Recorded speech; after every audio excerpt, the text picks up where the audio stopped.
Welcome to Black Royalty Success Digital Media TV, where good work progress to be great work. Check this out. Check it out. Black Royalty Success Knowledge Insights. Check it out.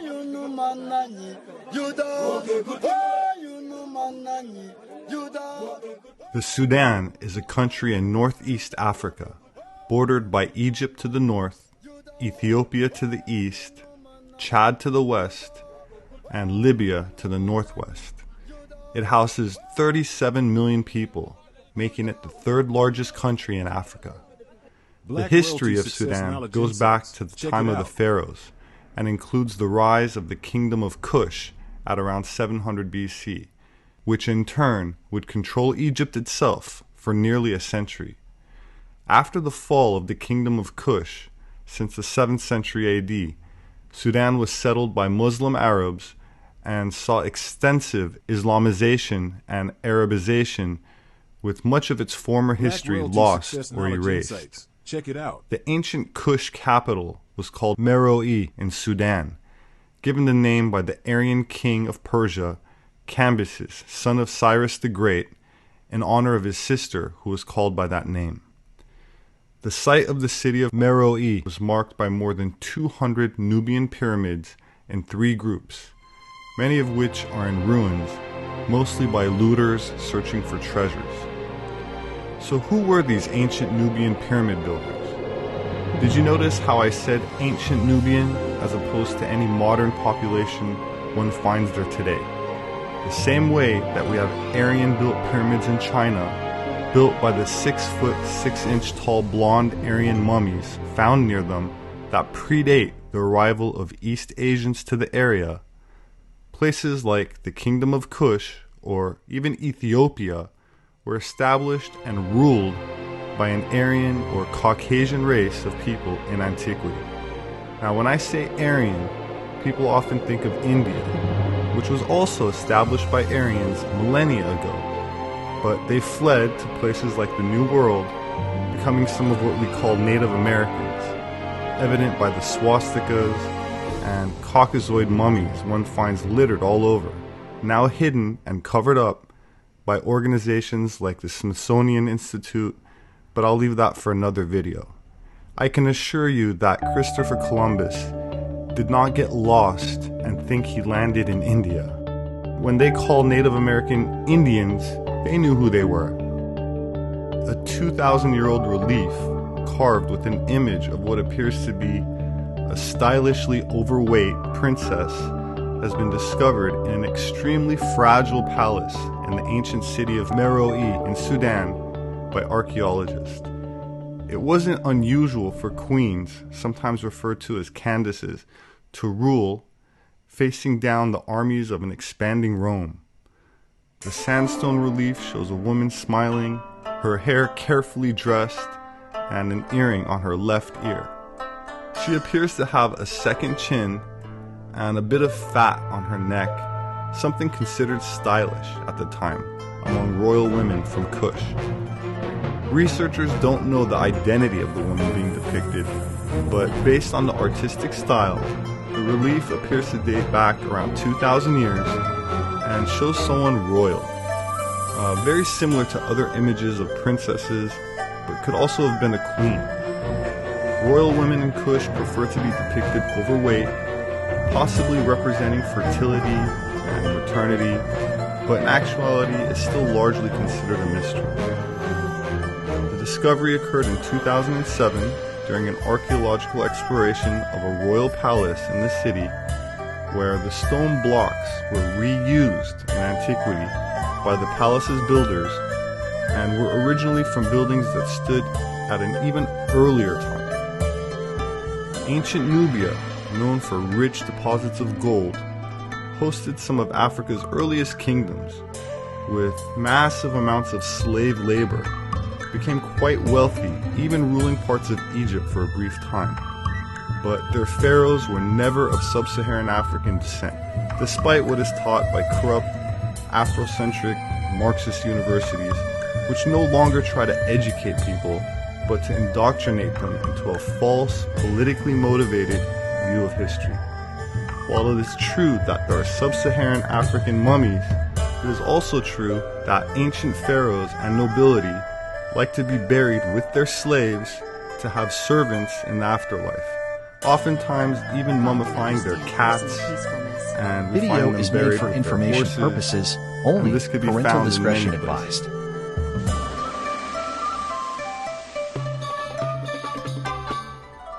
Every year, the world produces some 500 million tons of iron. The history of this metal goes back thousands of years. Check it out. Several ancient civilizations learned to manufacture iron, including the Hittites, whose empire thrived in what is now Turkey in around 1600 to 1200 BC. Later, the Assyrians used iron weapons during their invasion of Egypt in the 7th century BC. In the 4th century BC, the manufacture and trade of iron led to the rise of another empire, Kush, which became a powerful trading center located near the modern-day border of Egypt and Sudan in northeast Africa. Much of Kush bordered the Sahara, but the city of Meroe, in the southern part of the country, was dotted with trees.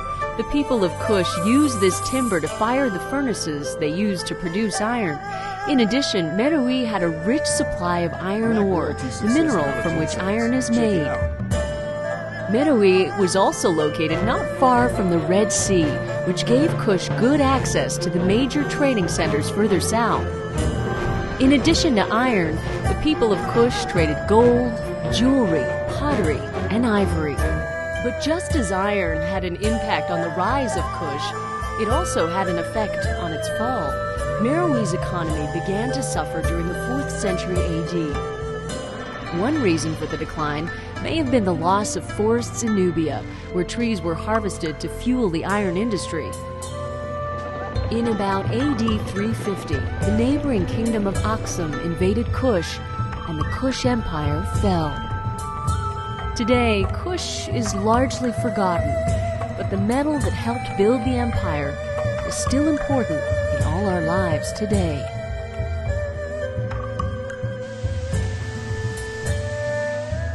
From the 3rd century BC to the 4th century AD, Phoenician rulers of the Kingdom of Kush controlled significant territory along the banks of the Nile, ensuring the production of significant quantities of iron, mined in large part by slave labor.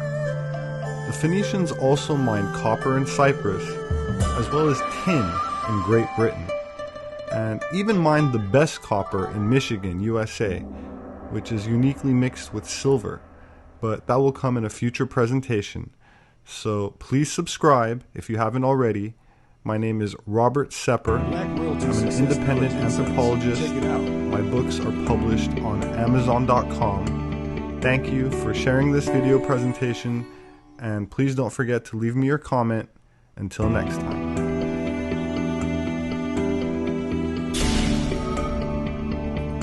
It's hard to believe that to this day, there are people on our planet who live a primitive life.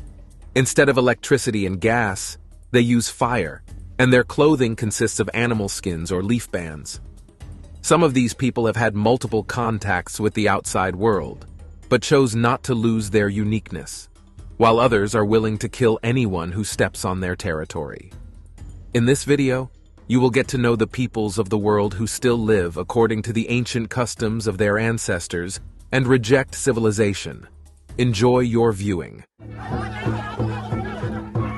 Black Royalty Success Knowledge The Insights. Chimbu Check or it out. Kuman are a Papuan ethnic group comprised of several dozen different tribes. Their main territory is located in the administrative center of Kundiawa, situated in the central mountainous region of Papua New Guinea, at an elevation of more than 2,000 meters above sea level. The population of this people is approximately 250,000 individuals. For the most part, the Chimbu have become quite social tribes that do not aspire to technological development, but engage with the outside world. Although among them, there are also more primitive tribes living at a rudimentary level. The primary activities of the Chimbu are agriculture, hunting, and animal husbandry. Most tribes cultivate sweet potatoes and coffee, as well as raise pigs, chickens, and horses. Less developed tribes continue to hunt various inhabitants of the tropical forests, Chimbu culture is known for many unique rituals and customs, mainly associated with the expulsion of evil spirits and the cult burial of the dead. For instance, one of the most common rituals is the Bugla Jende, held every 5 years. During this time, the Chimbu slaughter thousands of pigs. Despite their customs, many representatives of this people today are adherents of the Catholic and Protestant churches. Chimbu live according to their own traditions. A separate house is designated for men, around which are small dwellings for their wives and children. Previously, marriages among these peoples were polygamous, but lately, they are increasingly becoming monogamous, with the man always considered the leader of the family. Recently, the Chimbu are becoming more and more socially open.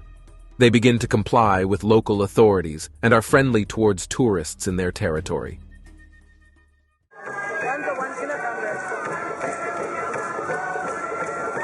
The Asmat tribe inhabits the southwestern coast of New Guinea, covering an area of about 19,000 square kilometers. Their population is approximately 70,000 people. This people are known for their unusual culture and customs. The Asmats believe in the power of trees, which they can share with people. For this reason, most Asmats engage in wood carving. They create wooden sculptures of their ancestors, craft spirit boats, and smoke the mummies of their leaders on wood coals. According to legend, the Asmats were created by one of the first people on Earth named Fumerapits. One day he carved figures of men and women from wood, as well as made a drum. When he started to beat the drum and sing songs, the wooden statues suddenly came to life and began to dance. Check it out. These people became the first representatives of the Asmat tribe. The Asmats associate people with trees. In their opinion, legs are roots, the torso is the trunk, and the head is the crown. Just like a tree, a person can live very long and be strong, but evil spirits can hinder this. The Asmats believe that if a person died not immediately after birth or not from old age, then it is the evil spirits that are to blame.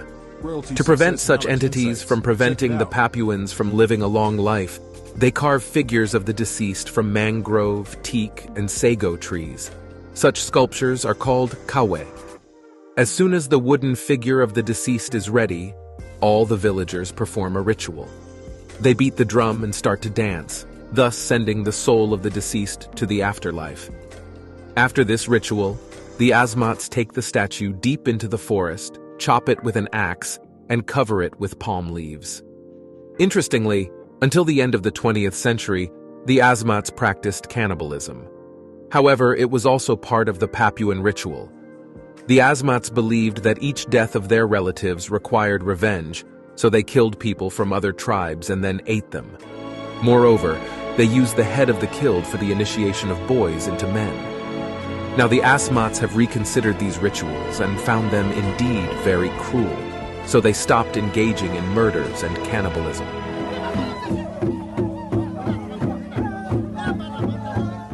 The Surma is an ethnic group that predominantly lives in Ethiopia, with a small portion of their settlements located in South Sudan.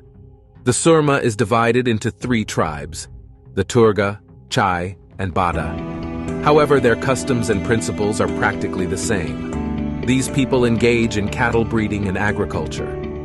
All Surma reject civilization and strive to preserve their uniqueness. For this reason, they often suffer from pressure from the governments of Ethiopia and South Sudan, which try to introduce civilization into their society. Sometimes such pressure results in the killings of Surma members. It's worth noting that the Surma are not hostile to other people, and sometimes allow visits to their territories. However, they still keep most of their customs and rituals secret.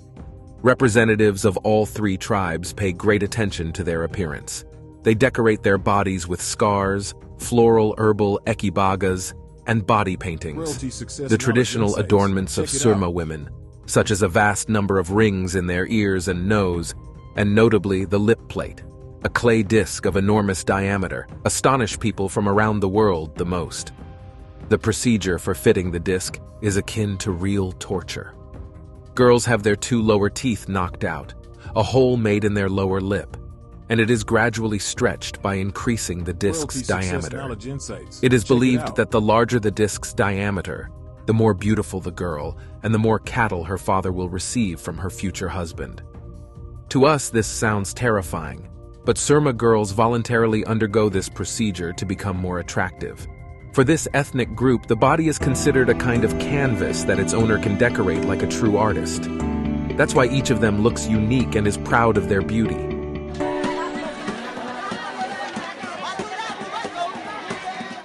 The Yali tribe lives in the remote highland areas of Papua New Guinea.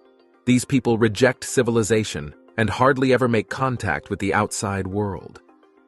The first encounter with the Yali Papua occurred in 1988, when experienced British explorer Benedict Allen embarked on a dangerous journey through the dense forests of the East Sepik province. According to Allen, the Papuans greeted him with a demonstration of their strength and energetic dances.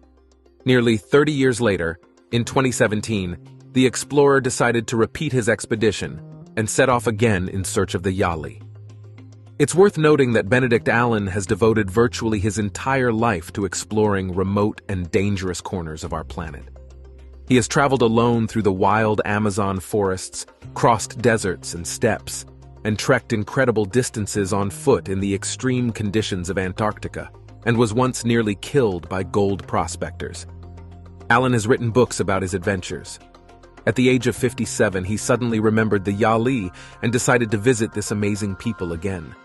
Before flying out of London in October 2017, he posted on his social media page asking not to look for him as he was going to a place where no one could ever find him. For a month, there was no news of the explorer, but in November, he was eventually found at one of the abandoned airstrips in Papua New Guinea. According to the researcher, the Yali received him very kindly. They allowed him to observe their way of life, and even conducted a rite of passage into manhood with him. Thanks to the bravery of the British explorer, the world learned that the Yali engage in hunting and gathering, and occasionally raid neighboring tribes. Their weapons are bows and spears. This people is dedicated to their traditions, customs, and belief in spirits. The Yali do not want to engage in frequent contacts with the outside world, as this is the only way they can preserve their uniqueness. Quality success, knowledge, insights. Perhaps none of you have ever heard of a people called the Naga, although their history is very interesting. The Naga live in the dense jungles located in the northeast of India, on the border with Myanmar. It should be noted that this is not a small tribe at all. The Naga refer to a whole group consisting of 40 related tribes. The population of this ethnicity is 2 million people. From ancient times to the present day, the Naga engage in hunting and agriculture. The hunters of this people are famous for their fearlessness and strength. In the past, they could engage in a one-on-one fight with a tiger and defeat it. Now the Naga also develop pottery and blacksmithing. In these people's families, men hold the authority, but women are not considered slaves. They have their rights and duties. Primarily, they take care of household chores, raise and educate their children. Interestingly, the parental home is inherited by the eldest son after marriage, and the parents leave it and build themselves a new house. It seems that these people live an ordinary life and harm no one. However, for a long time, the Naga were called headhunters. The fact is that almost until the end of the 20th century, representatives of different communities waged endless war among themselves. The cause of the feud was disputes over territory. When Naga warriors killed an enemy, they took his head as a trophy. The more heads a warrior collected, the more honorable member of the community he became. A bloodthirsty warrior could be recognized by the large number of tattoos on his body.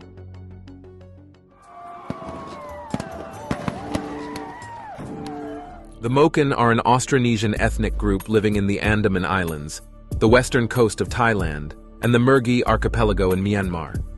Their population is about 3,000 people. The Moken are a nomadic people comprising several tribes, some of which are truly unique. These tribes hardly ever set foot on land, living at sea on wooden boats called kabang. They have adapted so well to the element that they have learned to navigate the vast waters of the sea. Their bodies have seemingly evolved to be perfect for underwater fishing. Moken can hold their breath for several minutes while diving. Scientists have discovered that their spleen, which is much larger than that of other people on Earth, helps them in this endeavor.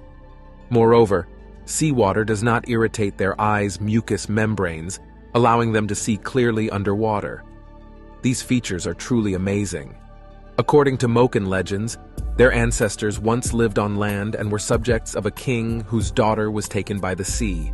The king was so grief-stricken that he ordered all Moken to go to sea in search of her and not return without the princess. Since then, these tribes have roamed the sea in the hope of someday finding the king's daughter. Scientists do not believe such a story. After conducting DNA research on the Moken, they found that people from these tribes are descendants of Australo-Melanesians who used to inhabit the Riau archipelago in Indonesia. This people also led a nomadic lifestyle and engaged in hunting and gathering on land. However, over time, some of them moved to the sea to engage in fishing. For the Moken, boats serve as their homes. They cook food on them. Small rooms are used to put children to sleep, and of course, they roam the sea. A family of 5 can live on one such boat. Life on the water is full of dangers. Moken often find themselves in the epicenter of natural disasters and perish. For this reason, some of the tribes have resigned themselves to life on land. All these factors affect the number of nomadic sea dwellers, and over time there are fewer and fewer Moken dedicated to their traditions.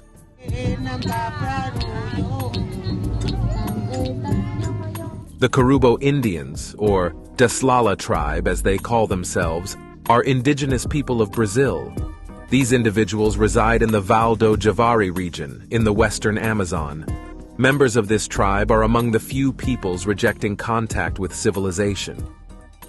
The first encounter of the Karubo with representatives of FUNAI, the Agency for the Protection of Indigenous Indians, occurred in 1972. It's worth mentioning that this encounter was unsuccessful, as several researchers were killed. Following this incident, nobody wanted to venture into the territory of this tribe. However, in 1996, researcher Sidney Pozuelo and journalist Paul Raphael managed to establish a trusting relationship with the Indians. Since then, the Karubo have been receiving necessary vaccinations and some assistance from the agency. Nevertheless, this has not made the tribe less aggressive towards other people. The Karubo regularly killed and continue to kill all unfamiliar people who enter their territory. The latest incident occurred in 2020, when the Indians killed 3 loggers who were unaware of the attack. The main activities of the Karubo include hunting birds, boars, arachnids, and fish. Occasionally, they use their skills for gathering grains. The primary weapon of this tribe is a club. For long-range weapons, they use poisonous darts. Most often, they use such darts for attacks on people. Therefore, it's practically impossible to determine where the Karubo were at the moment of the attack. Apart from attacking strangers, the Daslala often kill people from other neighboring communities and engage in internal feuds. Recently, a scandal occurred within the tribe, which divided it into 2 warring clans. As you may have gathered, the Karubo are not merely people who reject civilization for the sake of their uniqueness. These Indians are highly aggressive, and bloodshed is a part of their everyday life.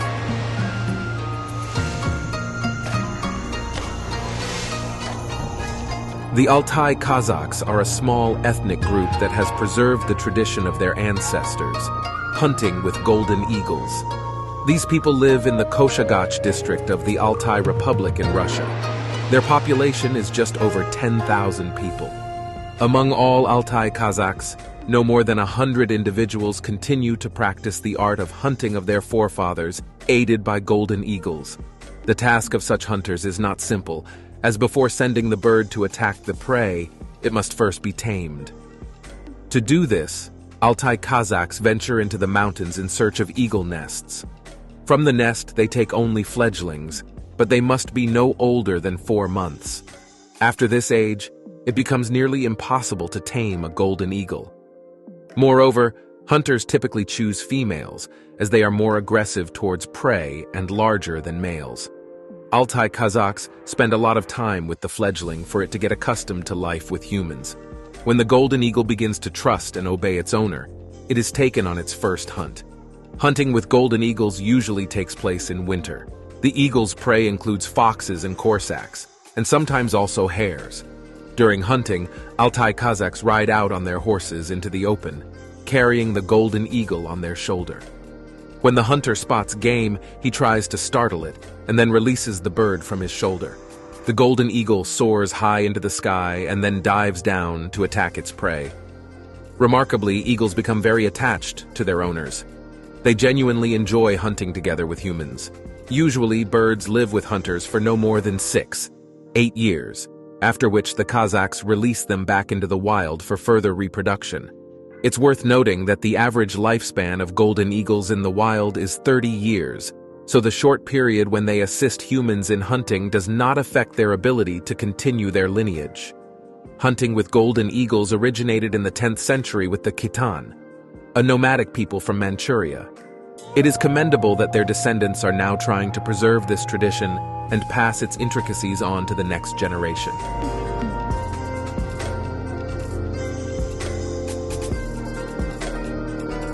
The Batak people are considered indigenous inhabitants of the island of Sumatra in Indonesia. Their main settlements are the village of Barastagi and the vicinity of Lake Toba. Surprisingly, the ancestors of the Batak were tribes from northern Myanmar. In other words, their roots trace back to the Himalayas. This people's division happened a long time ago, in the Neolithic era.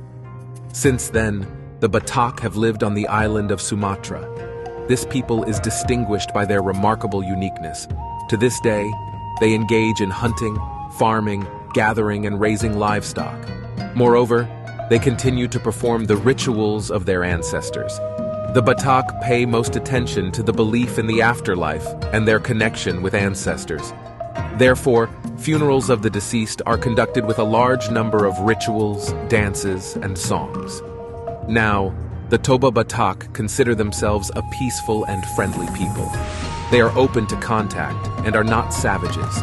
They live in distinctive buildings, can read and write in their language, and also make jewelry, fabrics, and pottery. However, it was not always this way. The Batak are divided into 4 different community groups. Until the beginning of the 20th century, all Batak showed aggression towards strangers and other tribes. Moreover, patriarchal slavery was practiced in their society. But that's not the worst part. For a long time, the Batak were cannibals. In their understanding, a person who commits a crime is reduced to the level of an animal. And Batak eat animals, so they treated people the same way.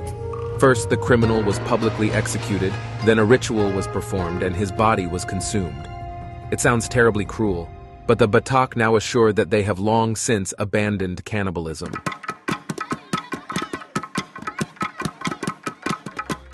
Tribe in the Chimbu province of Papua New Guinea lives an unusual tribe with astonishing customs. During rituals to expel evil spirits, the Papuans paint their bodies black and then overlay white to depict a human skeleton. This way, they seemingly become deceased individuals, thus able to communicate with spirits and expel them from the settlement.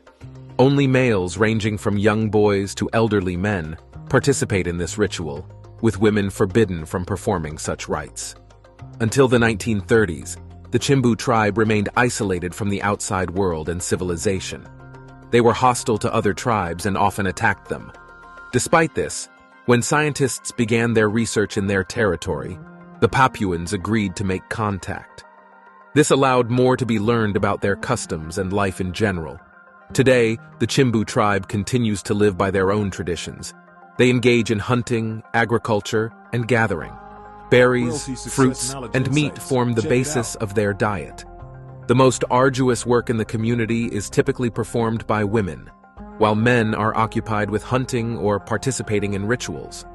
The tribe quickly understood that tourists bring more benefits than harm, so they are willing to show their settlement in exchange for useful and tasty gifts. Strangely enough, interaction with the outside world has positively affected the tribe's attitude towards other neighboring communities. The skeleton people have ceased their attacks and now live a peaceful life while preserving their uniqueness.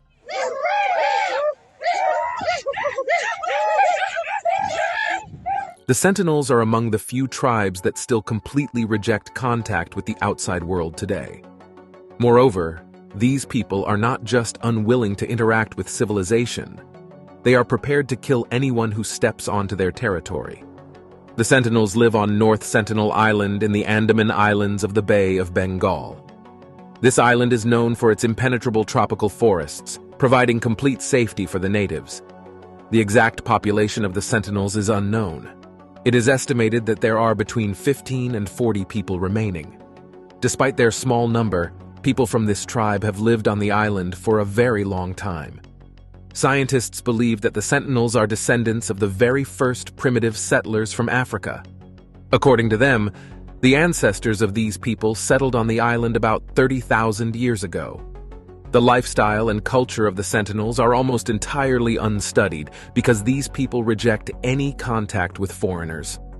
It is known today that they lead a Stone Age lifestyle of hunters and gatherers. They use fire, can build primitive canoes for hunting fish and mollusks, and also make simple weapons such as spears and bows. Moreover, they use metal found near the shores of the island, which ended up there after several shipwrecks. Of course, such an ancient people have long attracted the attention of scientists. Researchers have tried various ways to establish contact. Most often, different gifts were offered: tools, domestic animal meat, fresh fruits and vegetables, and even jewelry. The Sentinels were cautious about the gifts, and only took them if there were no people nearby. At the sight of researchers, they immediately began to attack them with their bows. Interestingly, the natives even tried to shoot arrows at a helicopter flying over their island after the tsunami in 2004. In fact, there have been many killings of people trying to approach North Sentinel Island. The last person killed by the Sentinels was a 26-year-old American missionary named John Allen Chow. He tried to establish contact with the natives twice and was eventually shot with an arrow. The government of India does not interfere in the life of these people and categorically prohibits anyone from visiting the island. The reason for this is clear to everyone. For some tribes that have lived in isolation from the outside world throughout their history, encountering civilization seems supernatural. Such was the situation with some Aborigines from Melanesia. The shock and awe of innovations and items from developed peoples influenced these tribes so much that they created an entire religious movement known as the cargo cult. The story of this movement began during World War II, when temporary U.S. military bases were established in Melanesia. Occasionally, cargo dropped from airplanes would land in tribal settlements. Imagine the surprise of these people when flying metallic objects started appearing in the sky, from which many valuable items fell: clothing, knives, food, and much more. Naturally, the Aborigines believed that the airplanes were deities sending them precious gifts. Then the tribal inhabitants noticed that such gifts were regularly delivered to the military base territories. The Aborigines considered the Americans as individuals connected with spirits and began to mimic their actions. Replicas of watchtowers appeared in the settlements, as well as straw constructions imitating airplanes. Most astonishingly, they started painting USA on their chests, presumably considering it some special tattoo that helped connect with the spirits. When the war ended and the temporary bases were closed, the gifts for the Aborigines ceased. No matter what these people tried, parachutes with cargo never appeared again. Understandably, the Aborigines were very upset, but did not stop trying to connect with the spirits by copying the American military. Eventually, they accused the soldiers of stealing these deities. Today, the term cargo cult continues to be used in everyday language. It signifies blindly copying someone else's actions without a deep understanding of the process.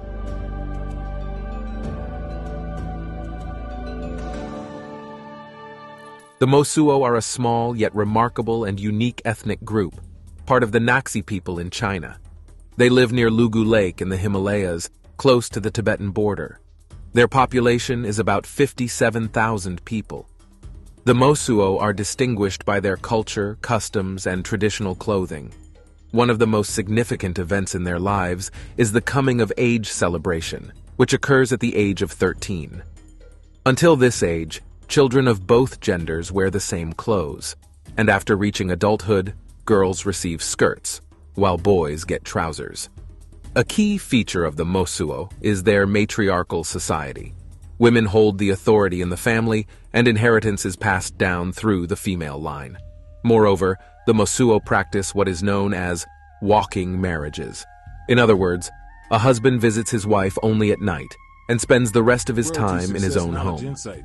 For this reason, children rarely know their fathers. However, local women favor this custom because it allows them to have relationships with multiple partners. They believe such free relationships eliminate jealousy and constant domestic disputes. The clothing of the Mosuo is impressive. As you can see, these girls and women wear dresses as if they have come to us from a distant past. But this is the fashion among these women, and it must be noted, it looks very attractive. Religion also plays an important role in the lives of the Mosuo. Their faith combines elements of the Bon religion and Tibetan Buddhism. Initially, the Mosuo followed only the Bon religion, which is based on the belief in spirits, ancestor worship, and the veneration of a mother goddess. Over time, Buddhism also became part of their faith. Now, the territory where the Mosuo live has become an attractive destination for tourists. And where tourism goes, the comforts of civilization often follow. This situation greatly concerns the elders of the people, as they worry about preserving their uniqueness and culture.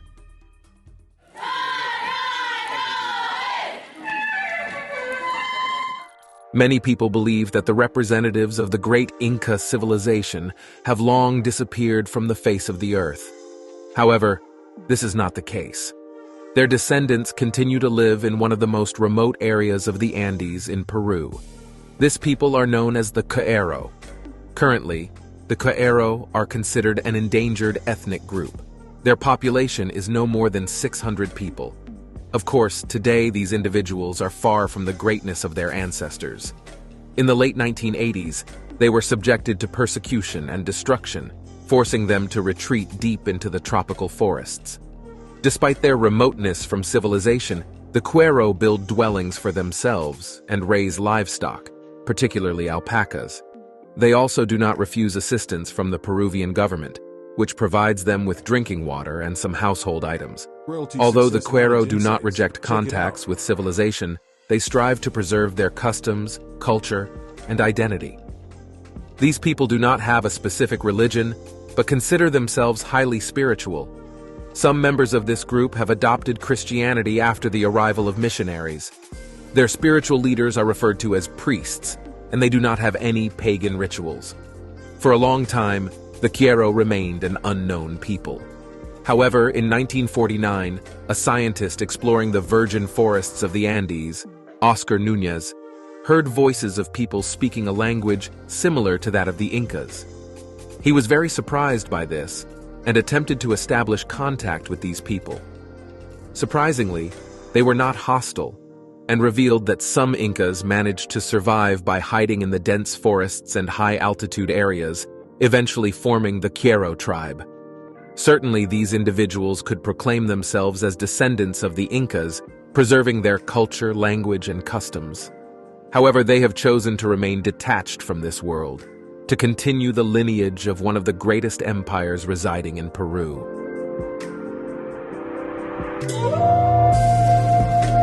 The Chukchi are a small indigenous people of Northeast Asia. Most of them currently reside in the Chukotka Autonomous Okrug in Russia.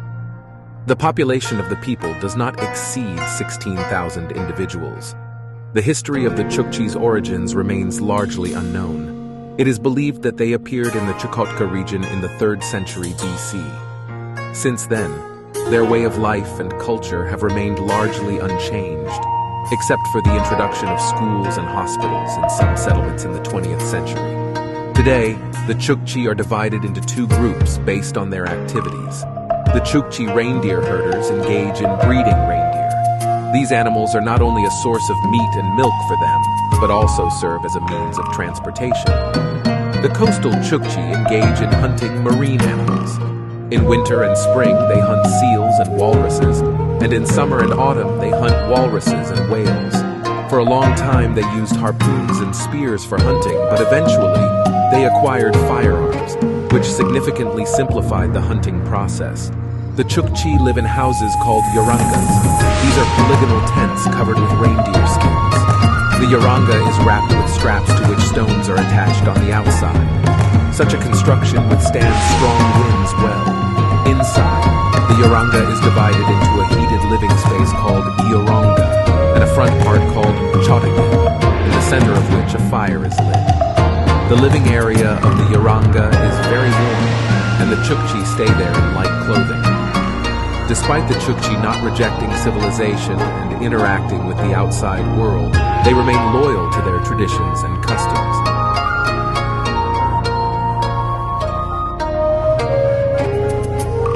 And that's all from me. If you enjoyed this video, don't forget to rate it, subscribe to the channel, and hit the bell. Your engagement is the best reward for me. Thank you for your attention. For watching our digital media, and thank you for your support.